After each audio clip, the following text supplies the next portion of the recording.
दो तरह के लोग होते हैं, एक भगवान में आस्था रखने वाले और यानी कि आस्तिक, और आस्था नहीं रखने वाले यानी कि नास्तिक। ये कहानी आस्था रखने वाले लोगों को ज़्यादा पसंद आएगी। हो सकता है इस कहानी को पढ़ने के बाद उनकी आस्था और ज़्यादा पक्की हो जाए। एक आदमी जो जीवन भर राम नाम जपता रहता, अब वो बूढ़ा हो गया था।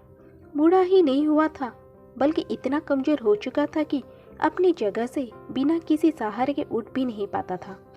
ऐसी स्थिति में भी उसने कभी राम नाम को अपने से अलग नहीं होने दिया। वो पूरा दिन मन में राम नाम लेता रहता। राम नाम की वजह से उसे अपनी तकलीफों को सहन करने की शक्ति मिलती। बूढ़ा हो चुका इस आदमी को दो बेटे थे जो उसे नित्य कर्म करने में मदद करते। शुरू में वो बिना कहे ही खुद अपने बूढ़े बाप की सहायता कर दिया करते।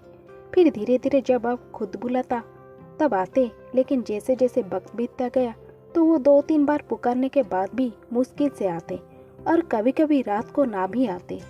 अब हालत ऐसी हो चली थी कि अक्सर बूढ़ा बिस्तर गंदा कर दिया करता और जब तक उसके बेटों से सहायता ना मिलती ऐसे ही गंदे बिस्तर में पड़ा रहता।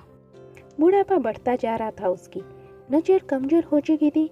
इतनी बदहली में भी उस आदमी ने राम नाम का साथ नहीं छोड़ा था। एक बार बूढ़े को नित्य कर्म करने था, उसने आवाज लगाई और अगले ही पल किसी ने उसका हाथ बड़ी कोमलता से पकड़ा और उसे नित्य कर्म करवाकर उसके बिस्तर पर लेटा दिया। यह अब रोजाना होने लगा। जब भी बूढ़ा आवाज देता अगले ही पल उसकी मदद करने के लिए कोई आता और उसे उसकी सारे काम कराकर वहां से चला जाता। नजर कमजोर हो चुकी थी, देखकर बूढ़ा उसे पहचान नहीं पाता था, लेकिन बूढ़ा जानता था कि ये उसके बेटे नहीं हो सकते और वो स्पर्श भी उनके बेटों का नहीं था। एक दिन जब बूढ़े आदमी ने अपनी नित्य क्रिया करने के लिए अपने बेटों से मदद मांगी तब अगले ही पल उसे फिर से वही मुलायम वाला स्पर्श महसूस हुआ। सारे काम खत्म करने के बाद बूढ़े आदमी ने उस व्यक्ति का हाथ पकड़ लिया और उसे पूछा, सच सच बताओ, आखिर तुम कौन हो? तुम मेरे बेटे तो नहीं हो सकते। बूढ़े के सवाल के साथ उसके कमरे में बहुत तेजी से रोशनी हुई और प्रभु ने अपने दिव्य अवतार में वहां पर दर्शन दिए। किसी भी वस्तु को बड़ी मुश्किल से देख पाता था, वही बूढ़ा भगवान के दिव्य रूप को स्पष्ट रूप से देखने में समर्थ हो गया।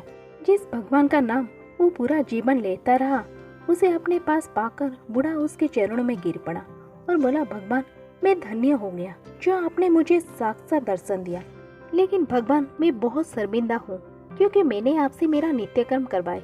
भगवान ने कहा, मेरे लिए सारे काम एक जैसे हैं और वो काम मुझे अपने भक्तों के लिए करना पड़े तो मुझे सभी कामों में खुशी मिलती है।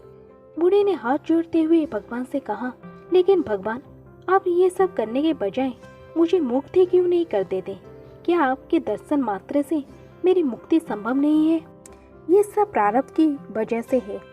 तुम्हारे प्रारब्ध बहुत कठिन है। अगर मन होता तो मेरे दर्शन मात्र से तुम मुक्त हो जाते। मैं चाहूँ तो तुम्हें अभी मुक्त कर सकता हूँ, लेकिन फिर अगले जन्म में तुम्हें प्रारब्ध को भोगने के लिए आना पड़ेगा। इसीलिए मैं तुम्हें खुद तुम्हारा प्रारब्ध काट कर मुक्त करवाने के लिए सहायता कर रहा हूँ, भगवान ने कहा। इतना बोलकर वहाँ से अंतर्ध्यान हो गए। कुछ महीने और काफी तकलीफ भोगने के बाद आखिरकार उस बूढ़े आदमी को मुक्ति मिली।